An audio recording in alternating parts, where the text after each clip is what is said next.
Hello everyone, welcome to this video about how to practice jazz guitar, or rather about practicing jazz guitar, because I already made a video on how to practice and I give you a practice regimen in that video and I demonstrate the concepts of that regimen, and it's a recent video which I will link in the description. So I'm not gonna redo that, but what happened is I was just practicing right now some vocabulary on backing tracks and sometimes with the metronome, and I've already been doing this for like maybe 1 hour, 1 hour and a half, something like that, maybe 2 hours.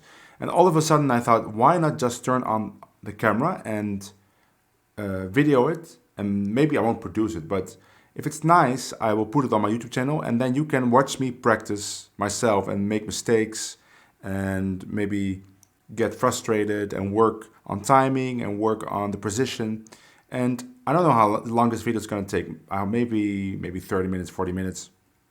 And I'm just going to practice and you can be a fly on the wall to see how I practice, and maybe you can implement some of the strategies yourself. And I will share my thoughts in between me playing on the backing tracks and tell you what I'm thinking and what I think can be improved or what I like, stuff like that.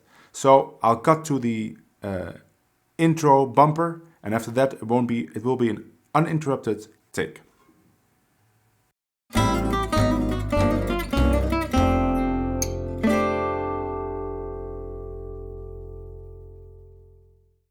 So I was working on several licks from recent videos, I think, and if I remember which videos, I will put them in the description.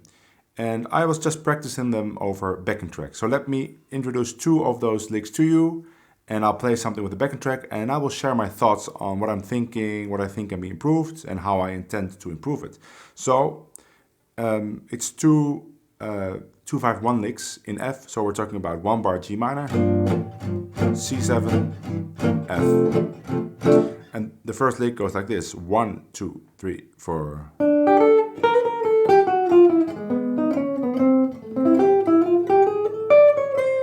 Three, four.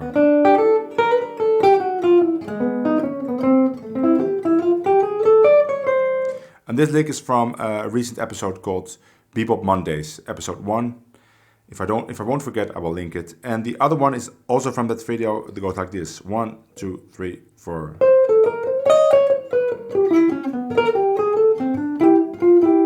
That was not correct. Let me do it again. 1, 2, 3, 4.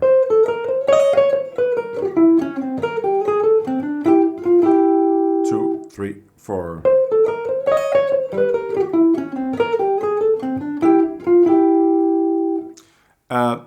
I had some more, but let's start with these two. So I have the backing track for Tangerine, which I recently uploaded, and that's perfect because it's a bunch of 2/5s in F, then there's a part in A, and there's a part that goes to G minor. On those parts I will just improvise, but on the 2/5-1s in F, I will play one of these two licks most of the time. If I really feel inspired to do something else, or my hand is at a really awkward place to play any of these two licks, I will play something else. But it is mainly about trying to fit these two phrases into a solo. Here we go.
I was happy with that, but I think the backing track can be a little bit louder. And let me put it a little bit louder.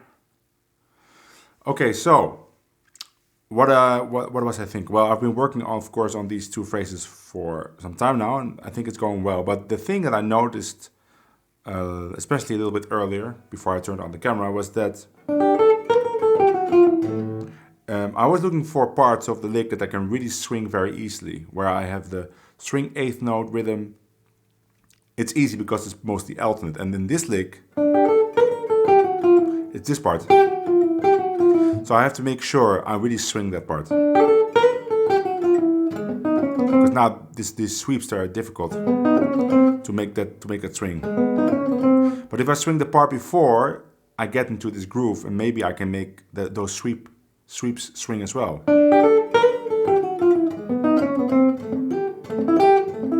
And also, for this triplet thing, try to hit that last G. That's important.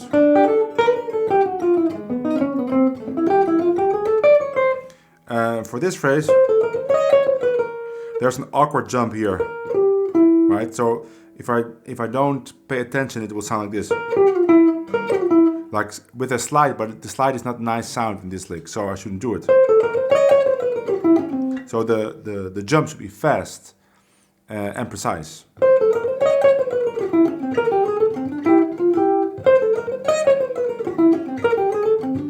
If I try to swing that part, it makes it even easier. Okay, let's continue with these two phrases, but let's add one other thing. I was working on a phrase that I actually did play, which was this phrase.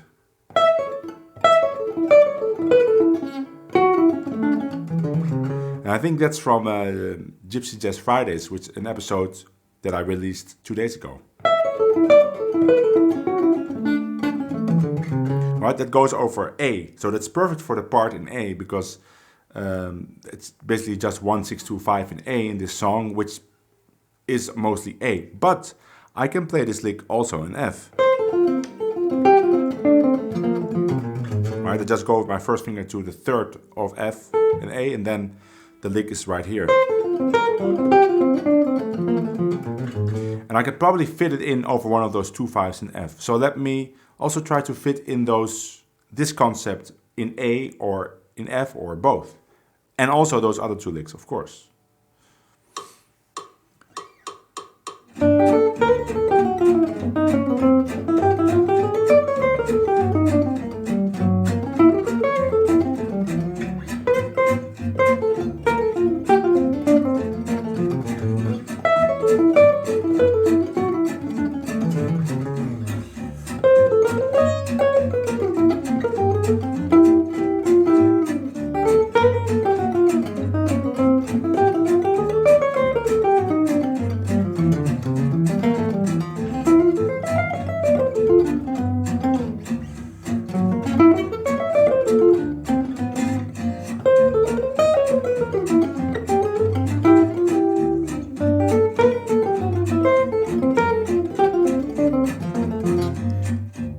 So what happened there? I started that one lick, and then I saw my hand with my first finger on the 3rd of F, and I thought, you know what? I can go to the.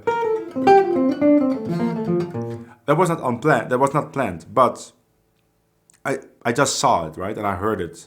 I mostly saw it probably, and it works great. So I will try to make a note of that. Also, what I noticed is that the first time I played this, I was rushing it, but it's difficult to play with all the double downs and the sweeps. But when I was playing it in A, it was great. So, what is it that makes it swing?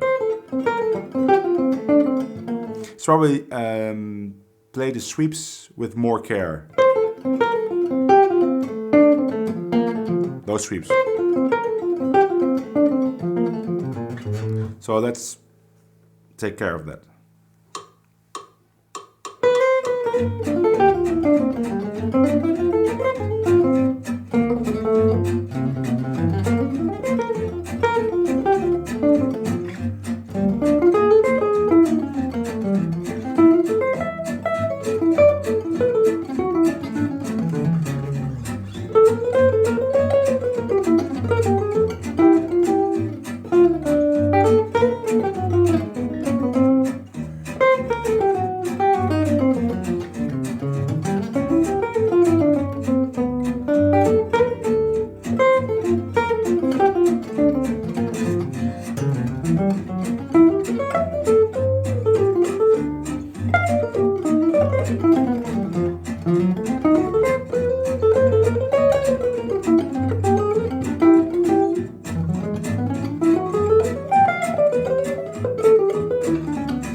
maybe you're wondering, what are all those other licks then that you're playing? But those licks, I don't have to think about those. I've practiced those licks at the same way I'm practicing the new stuff, but I did it so much and so such a long time ago, they are just part of my vocabulary, of my natural vocabulary on guitar. I see these phrases all the time, I hear them all the time, I can vary them very easy. So it may sound like, it will sound strange, but it may seem like, oh, he's such a genius, right? He can take those two phrases and just create all that other stuff around it, but that's not the truth. I practice that other stuff just as hard as I'm practicing the new stuff. Just, it might look very effortless because it is effortless for me because I've practiced it so much. When people say, wow, that he makes it look so easy, like when they see a great player play, it's because probably it's pretty easy for that player because he's using material that he has complete mastery of. So when I play something that I didn't talk about now and it sounds great and I make it look easy, it's because it is easy, because I practice it very hard. Just want to make that clear. I mean, I don't hear new phrases in my head. I only hear stuff that I practiced. And I just want to show you that it can still sound very interesting. It is the combination that makes it interesting and the decisions you make during the improvisation process, not the genius lines that you hear in your head that nobody ever played before. That's not the way I play, and I don't think it's necessary to sound convincing. Okay, so let's add some other phrases. I was thinking I have this concept. 1, 2, 3, 4. 3, 4.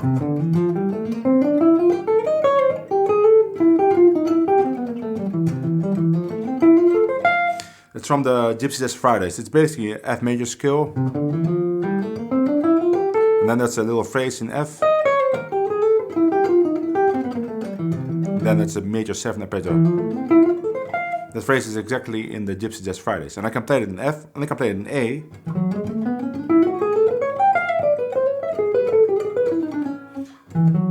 Only the frustrating part about this guitar is if you play in E, it keeps ringing.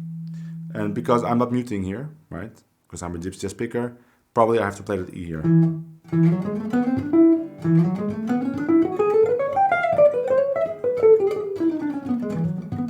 So I can try to introduce that too in my solos. And I can play it both in A, in the A part, but I can also play it in F. It fits over a 2-5-1 in F because it's just basically a long phrase in F. And you can always play stuff in F on a 2-5-1 in F as long as you continue the phrase until the F chord really hits. Don't play just an F phrase over C7. Right? You want to play a phrase in F, but then make the phrase go or run until there's an F chord behind it. So let me experiment with that, and of course all the other stuff. Okay.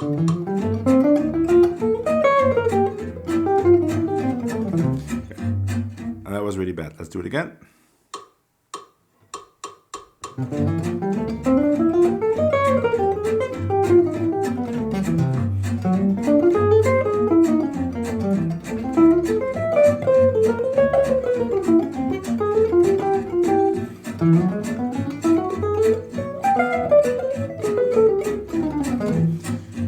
Okay, let's work on the phrase because the picking is not very synchronized. There's a sweep there. It's also because I changed the note to here, so I probably have to slide. So I have a sweep here, another sweep there, so then I keep it the same, right? There's two sweeps. Sweep, sweep. There's no sweep there. There's a sweep there.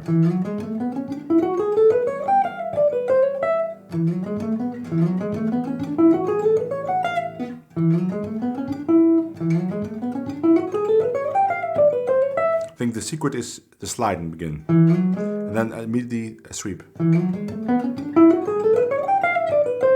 Yeah, that should work.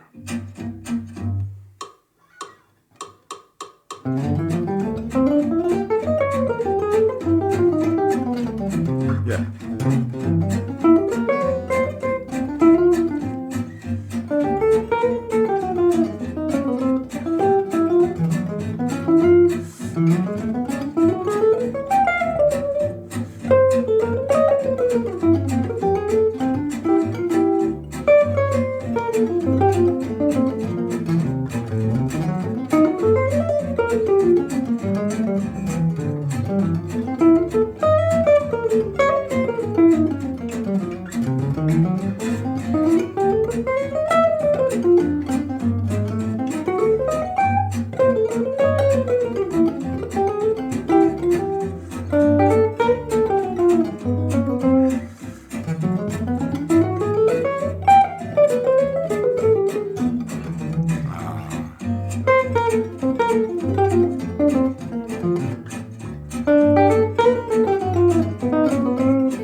Yeah.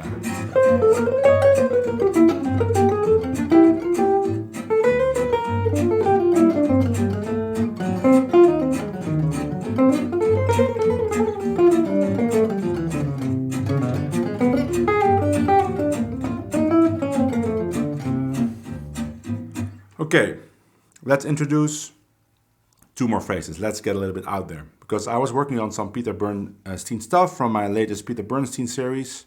Link that series in the description. Two weird phrases. One is actually in that series and one is not in that series. I didn't put it in there, but it's a great phrase. So the one that's in there is this one. 3, 4, 1. It's a 2 for 1 F. 3, 4. 3, 4. Pretty weird phrase, right? It's a highly altered phrase.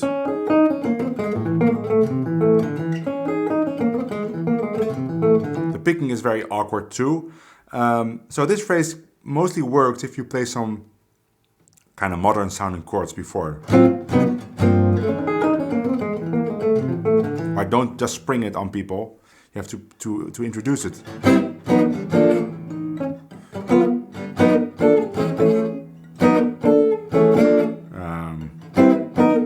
Yeah, that would work.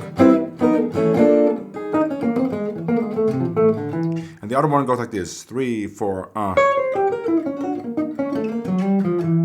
3, 4, So let's just play a little bit with only those two phrases and stuff in between. Let's forget about the other two files and just focus on these two.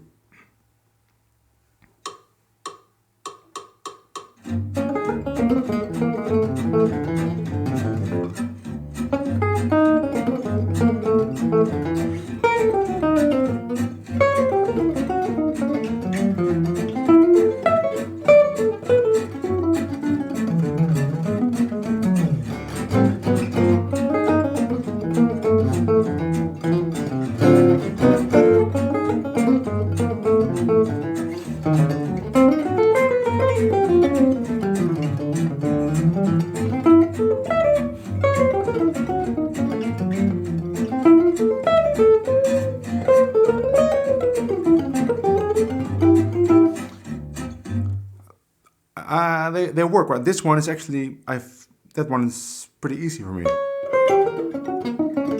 I kind of feel that one, but this one, I think it's this sweep. Yeah, so it's two sweeps. Sweep, sweep.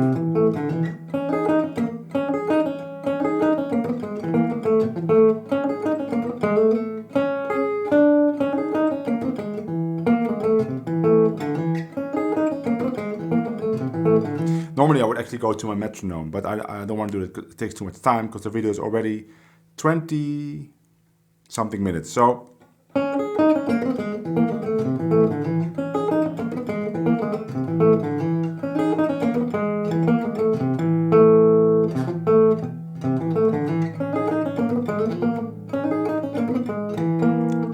that's a sweep.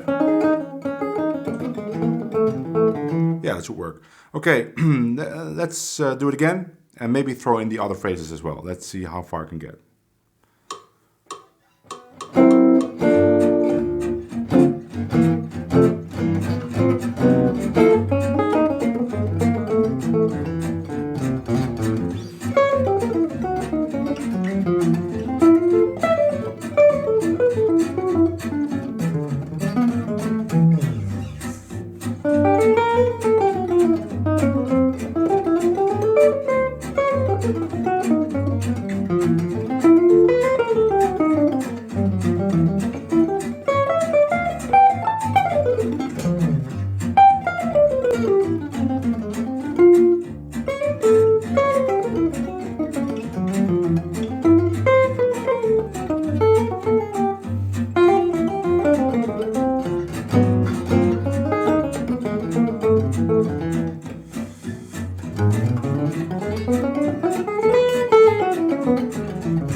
I